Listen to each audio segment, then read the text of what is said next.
Bismillahirrahmanirrahim. Assalamualaikum warahmatullahi wabarakatuh. Selamat malam atau mungkin selamat sore ya, masih sore mahasiswi dan mahasiswa di SKA 27.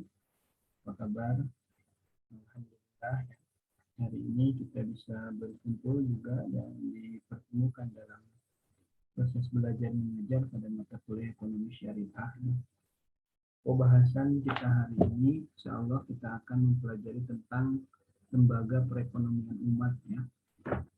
Dan mengawali perkuliahan ini, pertama-tama dan yang paling utama kita sama-sama panjatkan puji dan syukur kehadirat Allah Subhanahu wa taala yang senantiasa melimpahkan rahmat, taufik, hidayah serta inayahnya kepada kita semua sehingga pada sore hari ini kita bisa berkumpul dan dipertemukan dalam kegiatan belajar mengajar pada mata kuliah ekonomi syariah ini. Mudah-mudahan pertemuan kita hari ini mendapatkan ridho berkah serta hidayah dan kemudahan yang dalam menyerap berbagai ilmu, terutama ilmu-ilmu yang berkaitan dengan ekonomi syariah yang saat ini kita pelajari. Tak lupa sholawat serta salam juga semoga tetap dicurah tuahkan kepada junjungan kita Habibana wa Nabiyana Muhammad Sallallahu Alaihi Wasallam, kepada keluarganya, sahabat-sahabatnya, tabi'in serta seluruh umatnya yang selalu taat patuh terhadap ajaran beliau yang insya Allah mudah-mudahan termasuk kita di antaranya. Amin. Jadi mahasiswa dan mahasiswi di Disker 27, seperti yang kita ketahui memang terakhir kita sudah melaksanakan ujian tengah semester, kemudian komponen dari tugas juga hari ini sedang kita lakukan ya, termasuk juga beberapa minggu ke depan. Kemudian untuk komposisi keaktifan, saya kira dari tugas kemudian kehadiran setiap pertanyaan yang disampaikan di diskusi ya pada setiap minggunya dengan pokok bahasan dan kelompok yang tampil. Nah, di situ menjadi poin-poin tersendiri ya untuk masuk ke aktifan. Sehingga proses keaktifan, tugas, dan UTS sudah kita lakukan. Kecuali mungkin tugas yang presentasinya belum ditampilkan, ini belum memiliki nilai secara utuh ya, seperti itu. Dan mungkin terakhir nanti kita akan mengakumulasikan di nilai untuk dapat mendapatkan nilai akhir ini, tinggal kita mengakumulasi dengan komponen ujian akhir semester ya. Jadi mohon kepada seluruh mahasiswa dan mahasiswi untuk komponen-komponen yang tidak mampu mengikuti ini tidak menutup kemungkinan jika hasil nilai akhirnya akan turun ya atau jatuh. Termasuk juga bagi mahasiswa dan mahasiswi yang tingkat kehadirannya kurang dari 75%, ya, jadi kalau 16 pertemuan itu minimal harus 12 pertemuan. Jadi jika sudah pernah tidak masuk 4 kali, 5 kali itu cenderung kehadirannya di bawah 75%. Nah, artinya apa? Ini mahasiswa tersebut tidak bisa melaksanakan UAS atau tidak bisa mengikuti UAS. Walaupun mungkin ujiannya mengikuti dan mengirimkan jawaban, tetapi nilai berapapun tidak akan dimasukkan dalam komponen nilai akhir ya. Padahal nilai UAS itu bobotnya paling besar, yaitu 40% dari komponen untuk mendapatkan nilai akhir. Nah, nilai akhir berapapun itu akan dikonversi kepada nilai huruf A, A min, B plus, B, B min, C plus, C, dan C min. Kemudian D dan E.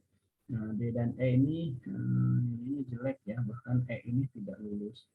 Nah, jadi mohon diperhatikan untuk tingkat kehadiran karena ada banyak mahasiswa yang bahkan dari awal pertemuan tidak pernah mengisi daftar hadir. Nah, ini juga terancam ya tidak bisa mengikuti UAS, bahkan besar kemungkinan nilainya tidak lulus ya. Untuk beberapa mahasiswa dan mahasiswa yang bermasalah dengan kehadiran, kemudian juga tugas yang belum, kemudian juga yang lain-lainnya, saya kira silakan menghubungi dosen yang bersangkutan, kemudian DPAK untuk konsultasi, kemudian ketua jurusan bagaimana sebaiknya. Walaupun memang secara SOP sudah jelas ya, jadi yang tidak mengikuti ya paling bisa mengikuti tahun depan ya, atau dapat ditempuh melalui semester antara atau semester pendek. Nah, itu saja sedikit informasi sebelum kita menyampaikan atau menyimak materi tentang lembaga perekonomian umat. Nah, untuk lembaga perekonomian umat ini eh, banyak ya, ada insuran, kemudian perbankan, lembaga keuangan ini ya, tentu saja insuran maupun perbankan dengan pola syariah. Artinya produk-produk yang dimiliki dalam lembaga perekonomian ini ya, baik insuran maupun perbankan itu sudah menggunakan prinsip-prinsip syariah. Artinya aturan-aturan yang telah ditetapkan secara agama di situ ya, yang sudah diperbolehkan dan yang tidak boleh, yang harus dihindari itu sudah diatur di sana melalui fatwa-fatwa Majelis Ulama Indonesia. Kemudian selain insuran dan perbankan, lembaga perekonomian umat juga ada banyak ya, ada setingkat koperasi, kalau di pesantren ada kopontren ya, koperasi pondok pesantren, kemudian juga ada koperasi syariah, kemudian juga ada reksadana syariah ya, kemudian juga ada bursa efek saham syariah, kemudian juga saham syariah dan lain sebagainya ya. Bahkan pembiayaan sekarang sudah banyak melakukan menggunakan dengan prinsip syariah. Nah, lembaga perekonomian umat apa saja secara detail sebetulnya hari ini kelompok 5 ya, tadi saya menyimak ataupun membaca makalah yang dikirimkan oleh kelompok 5 ini menyebut kelompok 3, padahal kelompok 3 udah presentasi ya. Jadi ini kelompoknya Kang Heru Adi Purnama, kemudian Anandia Eka Putri, kemudian Demilatus Sadia, ini kelompok 5 ya.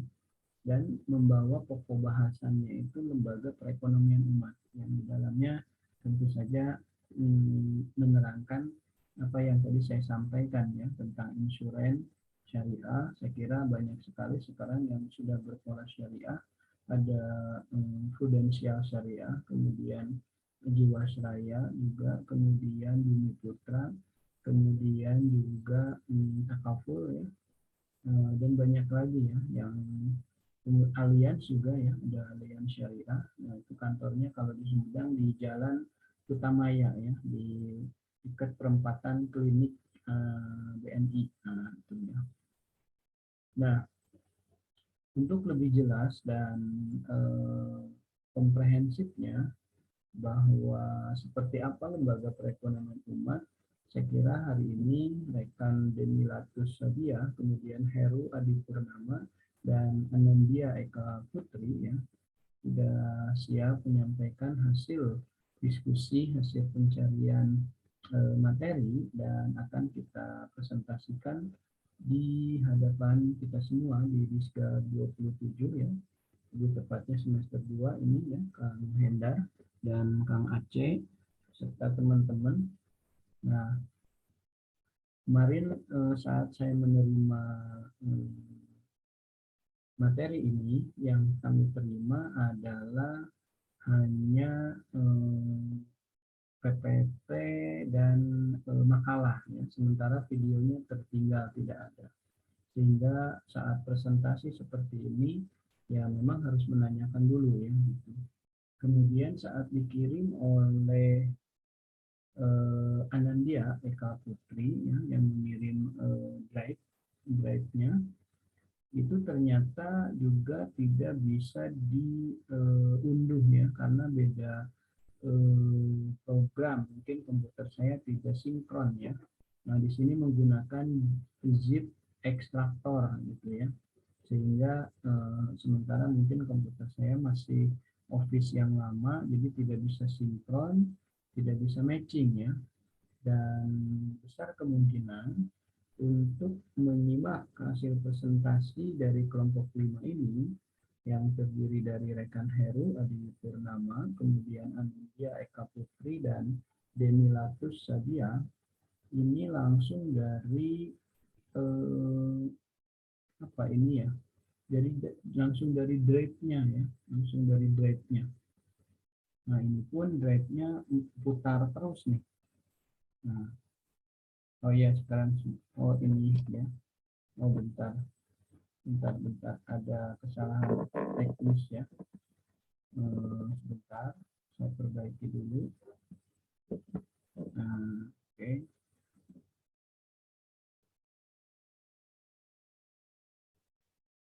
Nah, ini juga kita stop share screen-nya, kita matiin aja dulu ya karena ada beberapa trouble.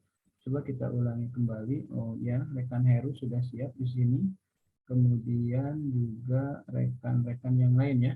Jadi langsung saja ya, takut khawatir terjadi trouble lagi, maka kepada rekan Heru, Anandya, Demilatus, Sadia dipersilahkan ya untuk mempresentasikan hasil presentasinya. Enggak. Oh, udah direkam.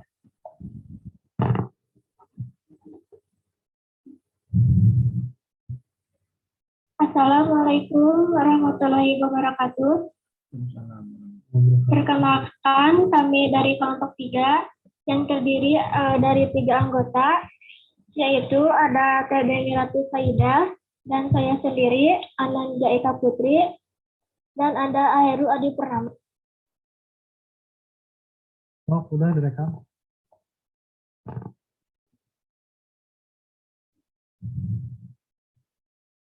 Assalamualaikum warahmatullahi wabarakatuh.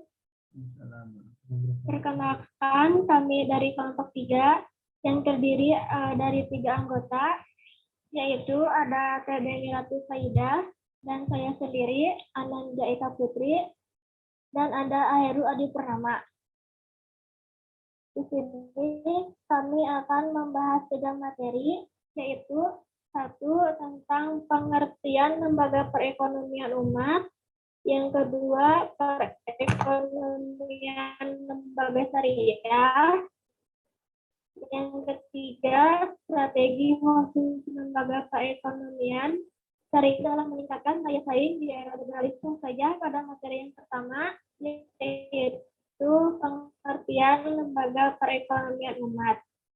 Lembaga perekonomian umat lebih mempunyai pengertian sebagai pihak al-jihad yang menangani setiap harta benda kaum muslimin, baik berupa pendapatan maupun pengeluaran yang sesuai dengan aturan-aturan dan kaidah-kaidah dalam Islam.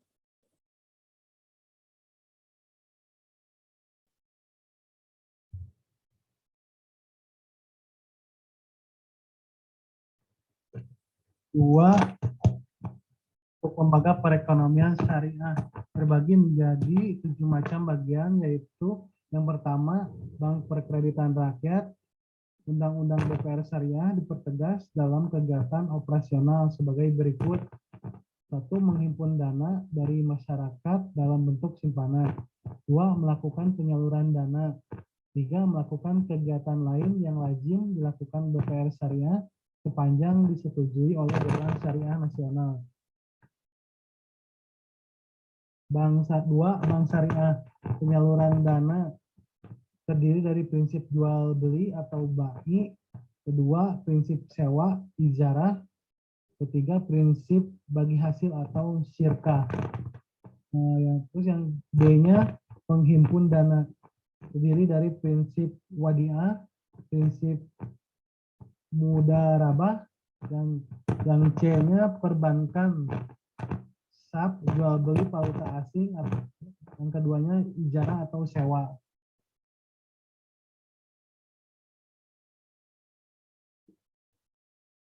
Baik, selanjutnya yang ketiga yaitu ada asuransi syariah.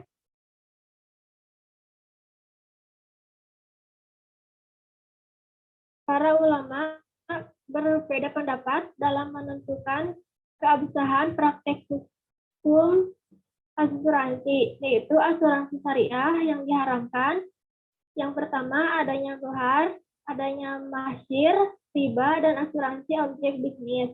Goror. Yang kedua, asuransi syariah yang diperbolehkan, yaitu yang pertama, tidak terdapat nasihat Al-Quran atau hadis.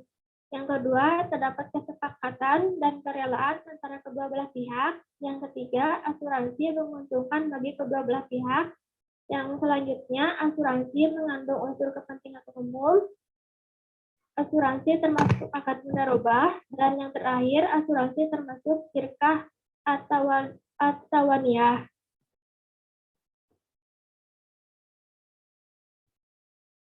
Keempat,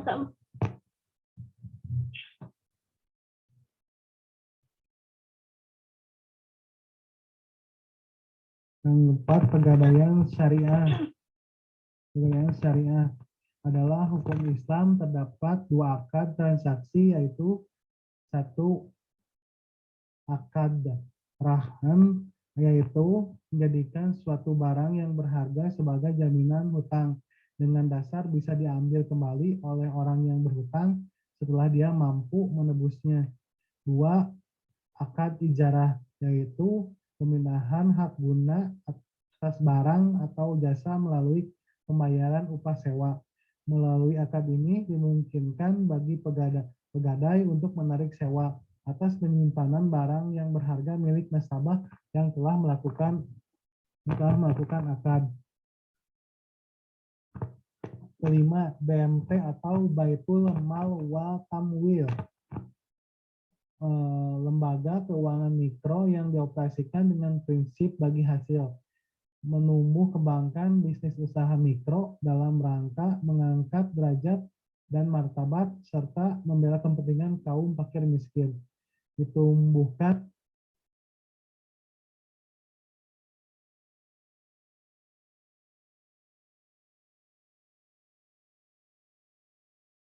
Ada permasalahan ya di sinyal yang tadi.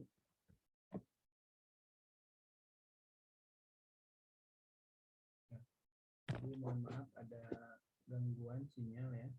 Jadi disampaikan oleh kelompok 5 ini bahwa beberapa lembaga perekonomian umat ini salah satunya adalah bank syariah. Bank syariah baik BPR syariah maupun bank umum syariah. Nah, di lembaga perekonomian bank syariah ini kegiatannya menghimpun dana dan menyalurkan dana. Nah, untuk menghimpun dana di situ berlaku prinsip-prinsip muamalah ya, transaksi. Yang pertama prinsip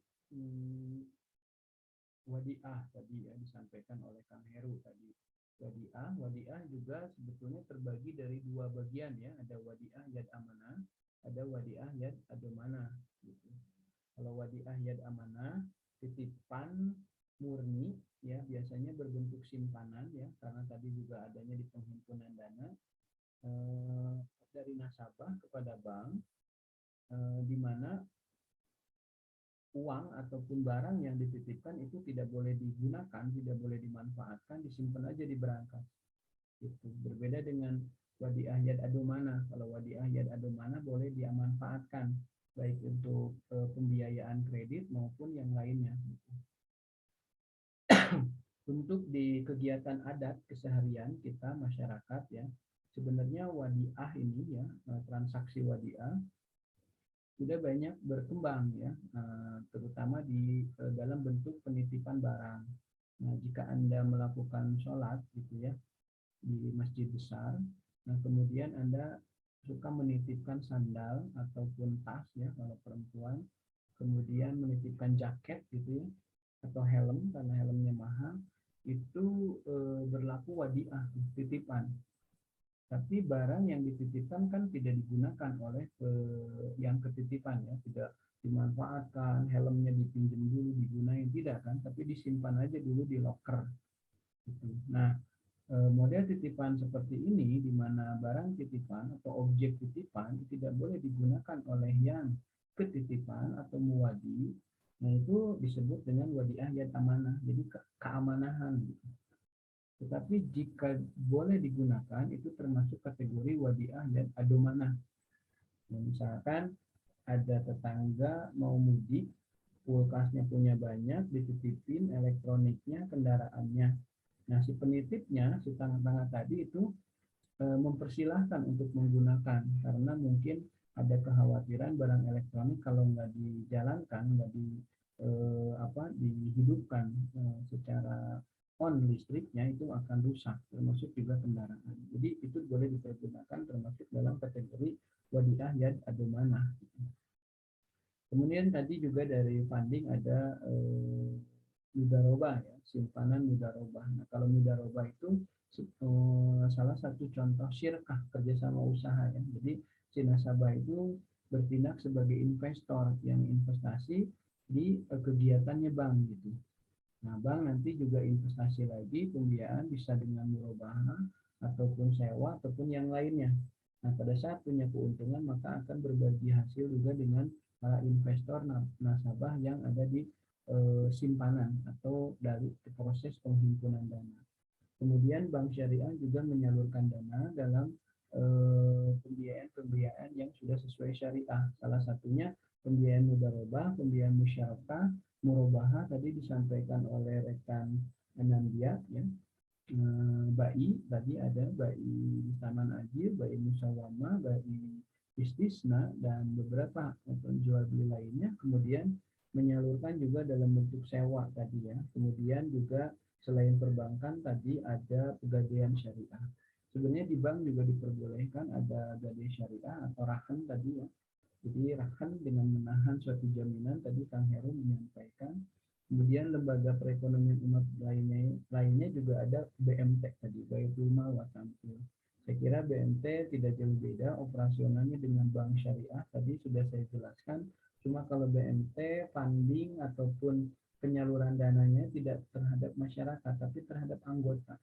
Jadi tidak semua masyarakat menjadi anggota kan. Makanya BMT itu hanya kepada anggota seperti koperasi syariah karena memang Badan Hukum BMT juga di Indonesia menggunakan Badan Hukum Koperasi. Jadi koperasi syariah dan BMT sebenarnya sama-sama saja ya secara operasional bahkan secara badan hukum juga sama. Kemudian lembaga keuangan syariah tadi karena keburu sinyalnya kurang baik ya tadi Kang Heru dan Anandia sebenarnya ada lagi yang namanya reksadana syariah ya, kemudian juga insuran tadi insuran syariah, kemudian juga saham syariah ya. Ini tadi keburu dipotong ya. Tapi walaupun demikian secara umum keseluruhan sebenarnya sudah hampir banyak disampaikan oleh kelompok 5 ini. Jadi jika ada hal-hal yang memang mau didiskusikan dipersilahkan ya. Kang Heru, Kang Anandia. Cuma tadi Demilatus kok tidak ikut serta ya dalam presentasi ya. Dalam keadaan sakit atau bagaimana. Mohon nanti konfirmasinya ya. Nah, kemudian jika ada hal-hal tadi yang perlu didiskusikan silahkan dilanjut di WA Group. Kang Heru, Teh Anandia, Demilatus, silahkan dipandu ya. Dan minimal setiap pertanyaan selalu ada poin buat yang bertanya dan setiap jawaban menjadi poin tersendiri bagi tugas yang ada di anggota kelompok ini ya. Baik, itu saja saya kira, tidak banyak juga yang saya sampaikan. Mohon maaf juga apabila ada kesalahan, kekurangan dan kehilapan. Terima kasih. Billahi taufiq wal hidayah. Assalamualaikum warahmatullahi wabarakatuh.